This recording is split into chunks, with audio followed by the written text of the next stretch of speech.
Good morning बच्चों।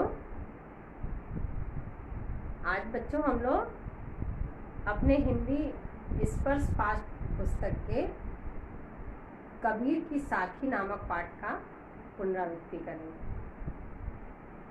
बच्चों, live class में किसी बच्चे ने मुझसे पूछा था कि ये मात्रा क्या होता है, मात्राओं की गणना कैसे होती है। तो हम लोग आज पहले मात्राओं की गणना देखेंगे कि गुरु और लघु क्या होती है मात्रा। तो देखिए बच्चों, गुरु और लघु, लघु मतलब छोटा, गुरु बड़ा। तो जितने भी अ इ उ री हरस्वर जो सब हैं वो लघु एक मात्रा के अंतर्गत आते हैं। उनको उनकी गणना एक में होती है। अ की, छोटा ई की, छोटा उ की, री की, ये लघु हैं। उनके ऊपर एक डंडी खींचते हैं। और आ, ई, उ, ए, ओ, ये गुरु कहलाते हैं। इनको दो, इनकी गणना दो होती है। यहाँ पर देखिए दो मानते हैं, लेकिन ये ऐसे लिखते हैं, एस की तरह ये बनाते हैं। यहाँ पर देखिए 13 और 11 मात्राएं होती हैं। पहले पार्ट में देखिए 1, यहाँ पे देखिए ऐसी वाणी बोलिए मन का आपा खोइए, एक दोहा है। तो देखिए ए पे 2 मात्रा, स पे बड़ी है, इस पे भी 2 मात्रा, आ की मात्रा पे भी 2 मात्रा, इस पे भी 2। यहाँ पर छोटी है, देखिए छोटा ई है तो यहाँ पर 1 मात्रा, यहाँ पर ए है तो 2 मात्रा। तो 1 2 3 4 5 6 7 8 9 10 11 12 13 हो गए प्रथम पार्ट में। और इधर देखिए काउंट करेंगे तो 11 होंगे। 1 2 इसमें कोई मात्रा नहीं है, 3 4 5 6 7 8 9 10 11। ठीक है। तो आ की मात्रा, आ पर 2 मात्रा रहेगा, इसकी गणना 2 होगी और इसकी गणना 1 होगी। तो इधर 13 है, ये 11 है। फिर 1 2 3 4 5 6 7 8 9 10 11। ठीक है। तो यहाँ 11 और 13 किसी भी दोहे में आप देखेंगे तो यही गणना आपको दिखेगी। 11 और तो 13 प्रथम पद में, पहले और चौथे तीसरे में क्या होगी, 11 मात्राएं होंगी। 1 2 13 1 2 3 4 5 6 7 8 9 10 11 12 13। 1 2 3 4 5 6 7 8 9 10 11 12 13। तो पहले और तीसरे में देखिए 13 और दूसरे और चौथे में 11। इसमें 11 मात्राएं हैं, इन दोनों में 11 है। देखिए इसको भी हम गिनेंगे, 1 2 3 4 5 6 7 8 9 10 11। ऊपर भी 11 है, नीचे भी 11 और इसमें 13 है। तो पहले और तीसरे में 13 और दूसरे और चौथे में 11 मात्राएं होती हैं। किसी भी दोहा में आप मात्रा लघु और गुरु करके मात्राओं की गणना करेंगे तो ऐसे ही आपका आएगा। देख लीजिए, लघु पद 1 मात्रा होती है लघु में और गुरु में 2 मात्रा होती है, इसका ये साइन। तो दीर्घ स्वर जितने होते हैं सब में सबको 2 मात्रा के अंतर्गत लाते हैं। बच्चों, हम लोग दोहा पढ़ेंगे। जैसा हम लोगों ने पढ़ा था कबीरदास जी का दोहा, मैंने आपको पढ़ाया था। कबीरदास जी के बारे में आप लोग जाने थे कि कौन थे कबीरदास जी, इनका जन्म कहाँ हुआ था। इसको थोड़ा सा हम लोग देखेंगे कि कबीर जो है इनका जन्म कहाँ हुआ था। इनका जन्म, ऐसी मान्यता है कि उनका जन्म जो है 1398 ईस्वी में काशी में हुआ था। उनका जन्म काशी में माना जाता है और ये माना जाता है कि वो काशी में ही रह करके वो अपना पूरा जीवन वहाँ पर उन्होंने व्यतीत किया। और अंत में वो कहाँ आए थे, मगहर में। उनकी मृत्यु जो है आपके घर गोरखपुर के पड़ोस का जगह है स्थान मगहर, वहाँ पर उनकी मृत्यु हुई थी। साखी सबद रवैनी इनकी रचनाएं हैं। और इनकी रचनाओं की विशेषता क्या है, इनकी रचनाएं या तो राजस्थानी में लिखी हैं या अवधी भाषा का प्रयोग किया है, लेकिन राजस्थानी और सदुक्कड़ी भाषा का भी, सदुक्कड़ी साधु लोग जो बोलते हैं तो उनको उसको पंचमेल खिचड़ी भाषा बोलते हैं कि कुछ भी जो था रहता है उसको बोल देते हैं। और साखी इसका नाम इसलिए पढ़ा कि उस समय जो है राजनीतिक धार्मिक तरह तरह के क्रांतियां हो रही थी अपने देश में, जब उस समय अंग्रेज़ों से, तो उस समय वो उस समय की परिस्थितियों को देख करके जैसा वो फील करते थे, अनुभव करते थे, उसी को वो अपने दोहे में उतार देते थे और वो बोलते जाते रहे। उनके जो शिष्य थे वो उसकी रचना करते जाते। कबीरदास जी के समय में जो उस समय का जो समाज था वो बहुत अंधविश्वास था लोगों के मन में, सामाजिक बहुत सारी पुरानी रूढ़ियों पर लोग चलते थे। तो अपने समाज में सुधार लाने के लिए उन्होंने अपने दोहों की रचना की। जो देखा समाज में, जो अनुभव किया, उसको अपने दोहे में उतार दिया। तो हम लोग कबीरदास जी के सभी दोहों को अर्थ के साथ हम लोग पढ़ेंगे। बच्चों, पाठ में मैंने आप लोगों को बताया है कि पाठ का प्रतिपाद, अगर एग्ज़ाम में आएगा कि कबीर की साखी का प्रतिपाद्य अपने शब्दों में लिखें, तो साखी का प्रतिपाद यही होगा कि समस्त दोहे, पाठ के जो समस्त दोहे हैं उनका आशय स्पष्ट करते हुए आपको लिखना होगा कि दोहों में क्या क्या बताया है। यही उस पाठ का प्रतिपाद्य हुआ।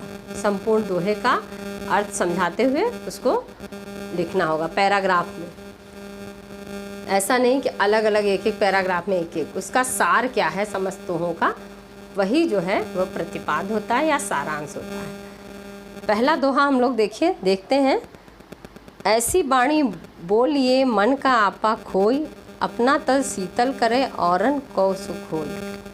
पहला है, बहुत बचपन से हम लोग पढ़ते आ रहे हैं, छोटे क्लास में भी आप लोग 4th, 5th, 6th में भी ऐसी बाणी बोलिए मन का आपा खोए, उसमें रहता रहा औरन को शीतल करे आपको शीतल होए। लिखने का तरीका कुछ कुछ डिफरेंट होता है, लेकिन दोहा यही था।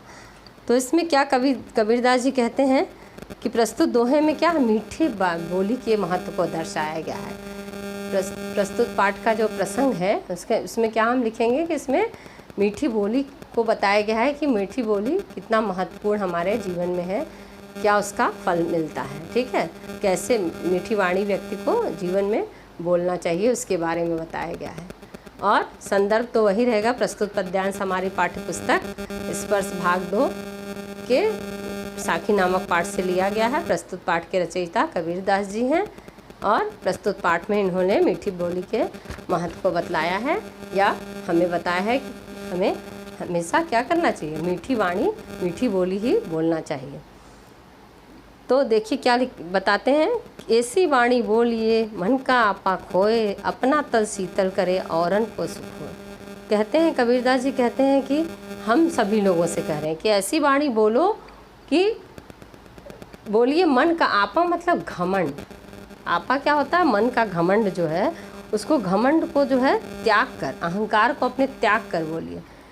और अपना तन शीतल करे औरन शीतल होए, औरन सुख होए मतलब अब अगर हम मीठा बोलेंगे तो क्या हो, हमें भी सुनने में अच्छा लगेगा और हम जो मेरे जो सामने है उसको भी सुनने में अच्छा लगेगा, तो उसका भी मन शीतल होगा, खुशी मिलेगी और हमें भी मिलेगी। लेकिन अगर हम रूड बिहेव करेंगे, अच्छे से बात किसी से नहीं करेंगे, कड़वी बातें बोलेंगे, तो अगला को सुनने से भी गुस्सा आएगा और मेरा भी अंतर से मन खराब रहेगा, तभी ये ऐसी कड़वी बातें निकलती हैं। तो अगर स्वयं मन खुश रहता है तो आदमी मीठा बोलता है, तो अपना भी तन खुश रहेगा मीठा बोलने से, और दूसरा जो मेरी बातों को सुन रहा है उसका भी मन खुश रहेगा हमारी बातों को सुनकर। अर्थात सुनने वाले को भी सुख मिलेगा और बोलने वाले को भी सुख मिलेगा।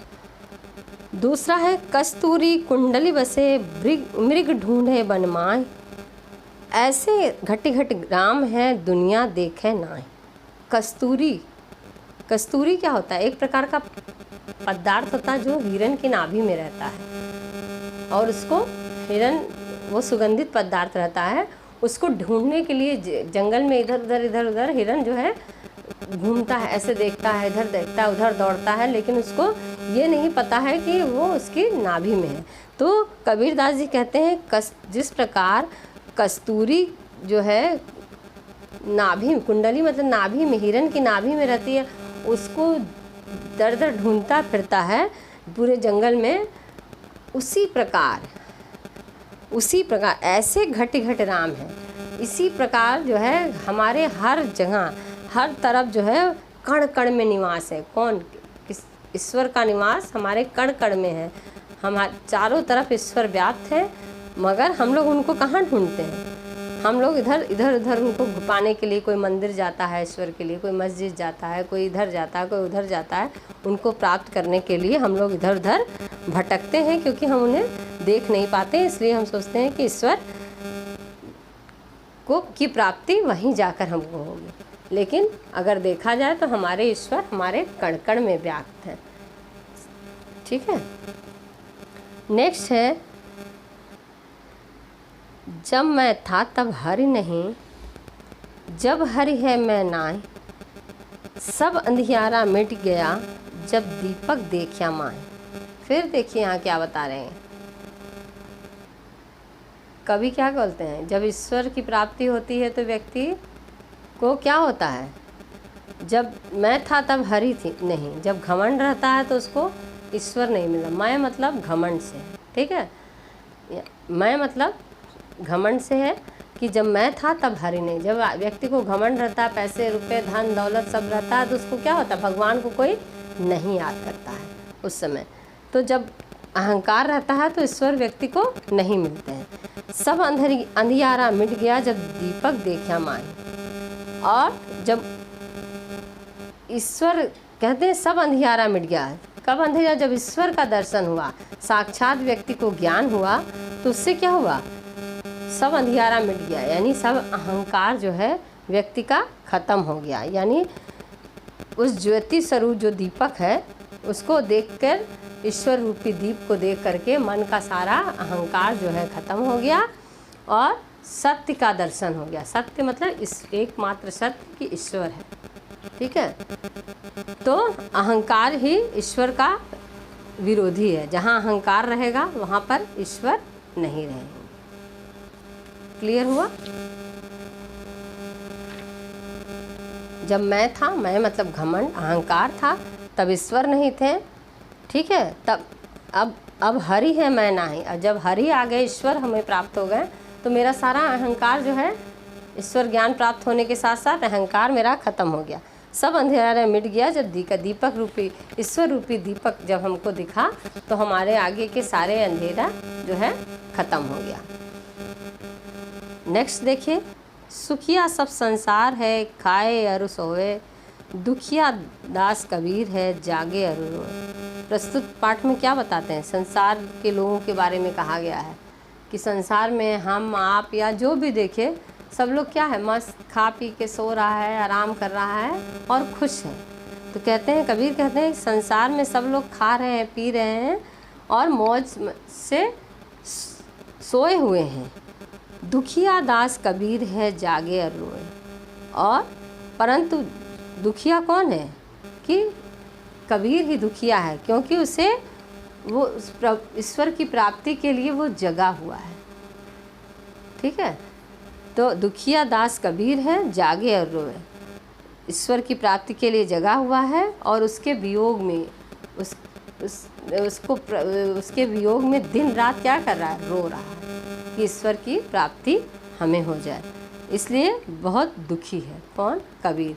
तो कबीरदास जी क्या कहते हैं? सुख संसार के सभी लोग सुखी हैं, खा रहे हैं, सो रहे हैं मस्ती में, लेकिन मैं ही एक दुखी व्यक्ति हूँ जो ईश्वर के वियोग में दिन रात क्या कर रहा हूँ? जाग रहा हूँ और रो रहा हूँ। जाग रहा हूँ मतलब संसार से का ज्ञान है हमें कि ये संसार माया है, संसार में जन्म लेना मोह माया ये सब है। आज एक न एक दिन इसको छोड़कर जाना है, तो ईश्वर ही हमारा साथी है। ईश्वर प्राप्त करना ही सत्य की प्राप्ति है। नेक्स्ट देखिए, विरह भुवंगम तन बसे मंत्र न लागे कोई, राम वियोगी ना जीवे जियो तो बौरा हो। कबीरदास जी क्या कहते हैं, इसमें बताते हैं विरह रूपी सांप ईश्वर का के प्राप्ति के लिए, ईश्वर प्राप्ति के लिए कबीरदास जी कहते हैं कि जिसने शरीर में विरह रूपी सांप जिसके पल रहा हो, उसके बचने का कोई उपाय नहीं है। मतलब उसको ईश्वर की प्राप्ति के लिए एकदम तड़प रहा है। ठीक है, तो विरह भुवंगम तन बसे मंत्र न लागे कोई, अवियोग में जो है वह उस पर कोई असर नहीं हो रहा। कोई भी कुछ भी कर रहा है लेकिन उस पर कोई असर नहीं हो रहा। इसको दूसरे शब्द में कह सकते हैं कि अगर किसी को विरह रूपी सांप काट ले या सांप किसी को काट ले, तो जिस प्रकार उसके ऊपर कोई मंत्र नहीं लगता, उसी प्रकार विरह, ईश्वर का विरह रूपी सांप जिसके मन में बैठ जाता है, उस पर किसी प्रकार का कोई मंत्र नहीं था, यानी उस पर कुछ कहने का कोई असर नहीं होता। राम वियोगी ना जिए जिए तो बौरा हो। और कहते हैं जो राम ईश्वर का वियोगी है, ईश्वर को प्राप्त करने के लिए जो दिन रात पागल है, जो ईश्वर को प्राप्त करना चाहता है और ईश्वर से मिल नहीं रहा है, वो व्यक्ति इस संसार में जीते जी भी जीवित नहीं है। अगर जीवित है तो वो पागल के समान है। जिए तो बौरा हो यानी पागल के समान है। आशय यह है कि राम के प्रेम में पागल प्राणी सांसारिक मोह माया को बिल्कुल त्याग देता है, कि उसके लिए संसार में मोह माया, परिवार, घर, खाना, रहना, ऐशो आराम कुछ नहीं है। यदि वह संसार में जीता भी है तो वैराग्य के कारण इतना वैरागी बन के जीता है, ईश्वर प्रेम में दिन रात लगा रहता है कि लोग ऐसा लगता है पागल प्रतीत होता है। क्लियर। नेक्स्ट है देखिए 6, निंदक नेड़ा राखिए आंगन कुटी बधाए, बिन साबण पानी बिना निर्मल करे सुभाए। निंदक नेड़ा राखे, निंदक मतलब बुराई करने वाला, नेड़ा मतलब पास में, नेड़ा मतलब नज़दीक। जो हमारे आलोचक हैं उनको हमें क्या करना चाहिए, अपने पास रखना चाहिए। क्यों रखना चाहिए? निंदक आंगन कुटी बधाए, बिन साबण पानी बिना निर्मल करे सुभाए। जब निंदक आपके पास रहेगा तो क्या होगा, आपकी कमियों को देखेगा और आपकी कमियों को देखेगा, ऐसा नहीं ऐसा किए, तुम्हारे ऐसा होना चाहिए। तो ये कमियां जब निकालेगा तो हम क्या करेंगे, अपने में सुधार करेंगे। ठीक है, तो वही कबीरदास जी कहते हैं कि निंदक नेड़ा राखिए आंगन कुटी बंधाए। निंदक को, अपने आलोचक को अपने पास रखिए, नज़दीक रखिए और संभव हो तो आंगन कुटी बसाए, उसको अपने आंगन में ही बसा लीजिए। बिन सावण पानी बिना निर्मल करे सुभाए। निंदक ऐसा होता है कि बिना साबुन और पानी के हमारे व्यवहार में क्या आता है, परिवर्तन ला देता है, हमारे स्वभाव को अच्छा बना देता है। कि निंदक से हम अपनी निंदा सुनकर और हम अपने में आत्म सुधार करते हैं, स्वयं में हम अपने में सुधार करते हैं। तो इसलिए कबीरदास जी कहते हैं कि अपने जो निंदक को है वो आप अपने पास ही रखिए, जिससे कि आप अपने स्वभाव में सुधार ला सकें। आपकी वो कमियों को निकालेगा आलोचक आपका, और आप अपने में सुधार करते जाएंगे। नेक्स्ट देखिए 7, पोथी पढ़ पढ़ जग मुआ, पंडित भया न कोई, एक आशिर पीव का पढ़े सुपंडित होय। यहाँ पर कबीरदास जी क्या कहते हैं, फिर ईश्वर के ही की बात कर रहे हैं, ईश्वर प्रेम की बात कर रहे हैं। क्या कर रहे हैं कि पंडित पोथी पढ़ पढ़, ज्ञान की किताबें पढ़ पढ़ के समस्त संसार जग मुआ, पूरे संसार के लोग कितने ज्ञानी हुए, आए, जन्म लिए, इस पृथ्वी पर आए और पढ़े और ज्ञान प्राप्त करके मृत्यु को प्राप्त हुए।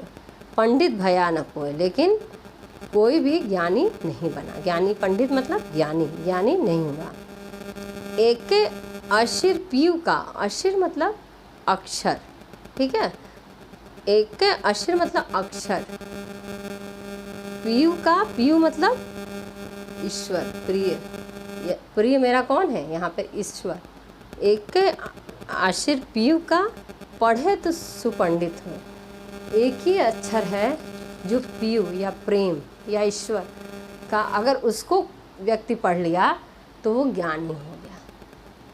ठीक है, तो संसार में इतने लोग जन्म लिए, पोथी पढ़ जग मुआ संसार के लोग पोथी पढ़ के मृत्यु को प्राप्त हुए, लेकिन आज तक कोई पंडित नहीं हुआ। एक ही अक्षर पीयू का जो है, अगर जो पढ़ लिया है यानी ईश्वर को प्राप्त कर लिया है, वही ज्ञानी हो गया या वही पंडित हुआ, वही सच्चा ज्ञानी हुआ। फिर देखिए लास्ट, हम घर जाल्या आपड़ा लिया मुराड़ा हाथ, अब घर जालो तास का जे चले हमारे साथ। हम घर जाल्या आपड़ा जाड़ा, कबीर कहते हैं कि मैंने विरह और भक्ति की जलती हुई मसाल लेकर, विरह भक्ति की मतलब ईश्वर से विरह की और उनसे भक्ति प्रेम की मसाल लेकर हाथ में अपने घर को जला दिया, क्योंकि हम ईश्वर भक्ति में लीन हो गए, इसलिए हमने अपने घर को उस मसाल से जला दिया। विरह और भक्ति से जलती हुई मसाल से अपने घर को जला दिया। और अब घर जाले ताश का जे चले, और अब मैं उसका घर जलाऊंगा, उस मसाल जो है विरह और भक्ति का ज्ञान रूपी मसाल से उसका घर जलाऊंगा जो हमारे साथ हैं।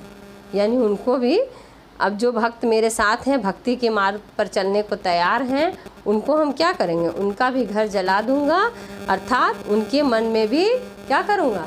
संसार से विरक्ति, उनके मन में भी संसार से विरक्ति जागृत करूंगा, जिससे कि वह संसार छोड़कर वैरागी का जीवन व्यतीत करें। यानी जो चले हमारे साथ जो लोग चल रहे हैं, उनको भी हम ईश्वर मार्ग के तरफ प्रशस्त होने के लिए कहेंगे।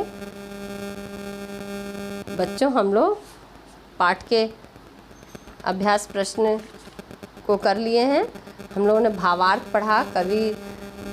कबीर दास जी का भावार्थ, दोहे का भावार्थ एग्ज़ाम में कम ही आते हैं। भावार्थ से संबंधित प्रश्न आता है। प्रश्न कैसे कैसे प्रश्न आते हैं देखिए, कि पाठ में जो तो प्रश्न दिए हैं, बहुत सारे प्रश्न हैं, मैं कुछ अन्य प्रश्न भी आपको सामने देखिए बता रही हूँ कि जैसे आएगा। मान लीजिए कि पाठ में दिए गए कुछ प्रश्न हैं, जैसे कि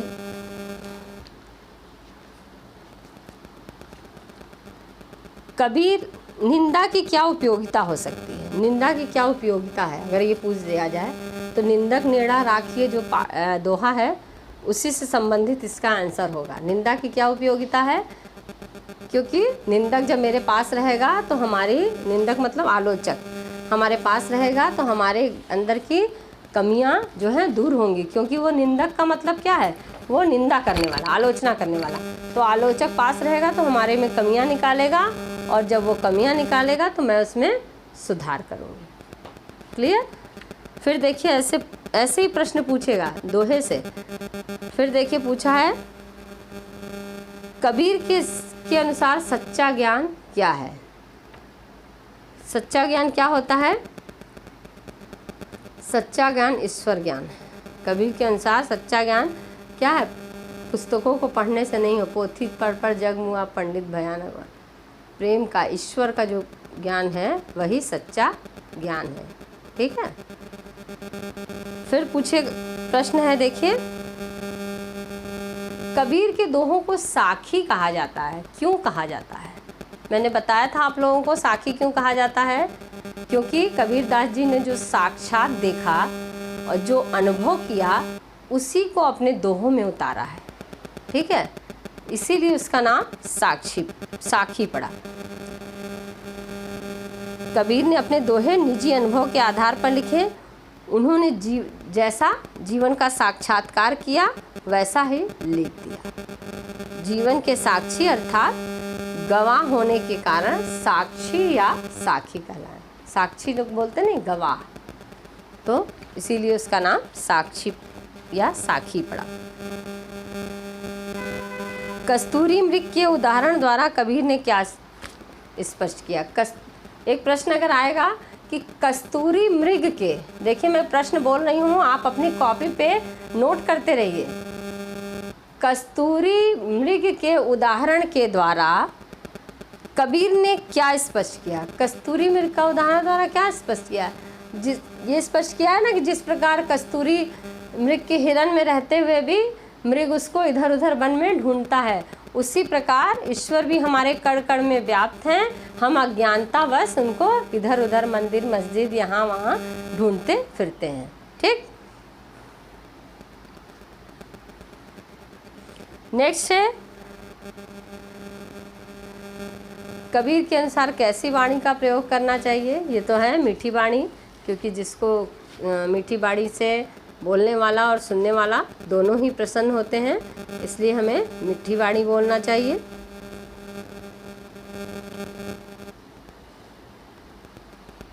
फिर है प्रश्न, देखिए कबीर के अनुसार मनुष्य की वाणी में मिठास कब आती है? कब आती है मनुष्य की? लिखा है ऐसी वाणी बोलिए मन का आपा खोए। मिठास कब आती है? जब वो अपना घमंड को त्याग कर बोलता है, तब उसमें मिठास आती है। घमंड के साथ बोलने से मिठास नहीं आती है। तो कब आती है? जब वो घमंड को अपने त्याग कर बोलता है तो उसमें मिठास आती है। फिर देखिए वही पूछ रहा है प्रश्न में कि कबीर के अनुसार ईश्वर का निवास कहाँ है? ईश्वर का निवास कहाँ है? कोई घर बना थोड़ी है ईश्वर का। कहाँ है? हम लोग पढ़े थे ना कि कण कण में व्याप्त है। ईश्वर कण कण में व्याप्त है, ईश्वर का निवास कण कण में है। ठीक है,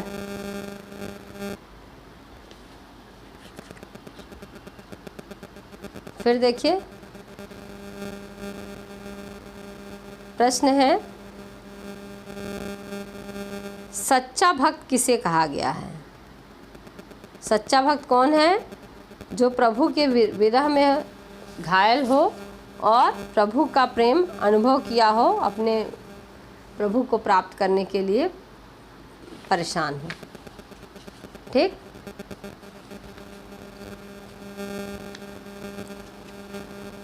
ये बच्चों पाठ के अन्य महत्वपूर्ण प्रश्न हैं जो आपके पुस्तक के नहीं हैं। ये बाहर से दूसरी बुक से मैं आपको बता रही हूँ।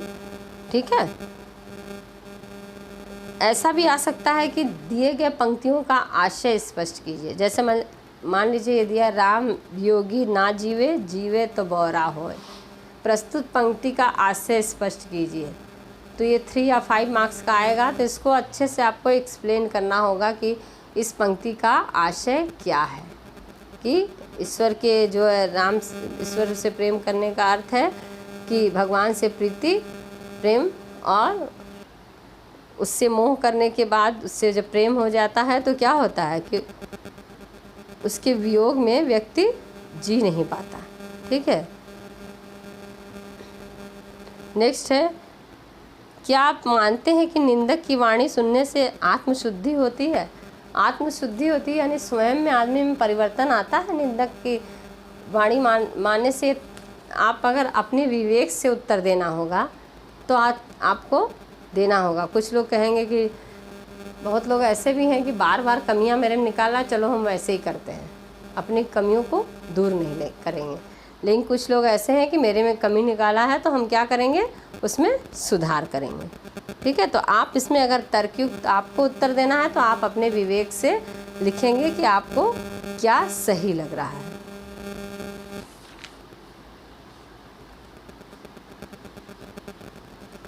फिर है कस्तूरी मृग के उदाहरण द्वारा कबीर ने क्या स्पष्ट किया है? वही स्पष्ट किया है कि ईश्वर के बारे में कि ईश्वर जिस प्रकार हमारे कण कण में व्याप्त हैं, उसी प्रकार जिस प्रकार हिरन के नाभि में कस्तूरी व्याप्त है और उसको वन में ढूंढती फिरती है, उसी प्रकार ईश्वर भी हमारे कण कण में व्याप्त हैं और हम उन्हें इधर उधर उनको ढूंढते फिरते हैं। तो बच्चों हम लोग पाठ के प्रश्नों को देखें। ठीक है, पाठ में दिए गए प्रश्न, बाकी प्रश्नोत्तर तो मैंने आपको लिखाया है, पाठ के हैं।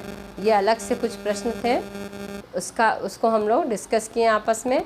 घुमा फिरा के प्रश्न पाठ से ही पूछता है, लेकिन पूछने का तरीका थोड़ा अलग हो जाता है। उसको आपको प्रश्न समझ करके उसका आंसर लिखना होगा।